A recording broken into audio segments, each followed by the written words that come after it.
Premature rupture of membranes. Premature rupture of membranes presents with a history of a gush of fluid from the vagina.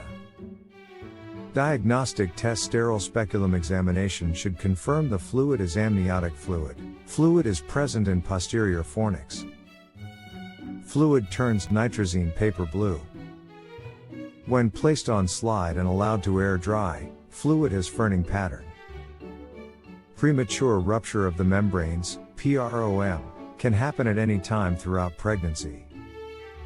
It becomes the biggest problem when the fetus is preterm or with prolonged rupture of membranes.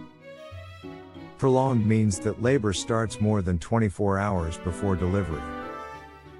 Premature rupture of membranes leads to preterm labor cord prolapse, placental abruption, chorioamnionitis. Treatment of PROM depends on the fetus's gestational age and the presence of chorioamnionitis. Chorioamnionitis equals delivery now. If the fetus is at term and there is no chorioamnionitis, wait 6 to 12 hours for spontaneous delivery. If there is no spontaneous delivery, then induce labor. Preterm fetuses without chorioamnionitis should be treated with betamethasone to mature the lungs, tocolytics to decrease contractions, ampicillin, and 1 dose of azithromycin to decrease risk of developing chorioamnionitis while waiting for steroids to begin working. If the patient is penicillin allergic but low risk for anaphylaxis, use cefazolin and 1 dose of azithromycin. If high risk for anaphylaxis, use clindamycin and 1 dose of azithromycin.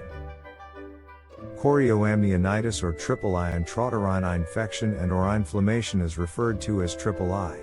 Etiology is typically polymicrobial, involving vaginal flora such as ureaplasma, mycoplasma, Gardnerella vaginalis, or group B streptococcus. Risk factor: prolonged labor, prolonged rupture of membranes, multiple digital vaginal exams, cervical insufficiency, invasive testing, internal fetal monitoring, STDs, presentation, maternal fever, high WBC count, maternal and fetal tachycardia, uterine tenderness. Treatment of triple I is delivery of the baby and antibiotics. Give ampicillin and gentamicin for a vaginal delivery. If delivery is by C-section, add clindamycin for anaerobic coverage.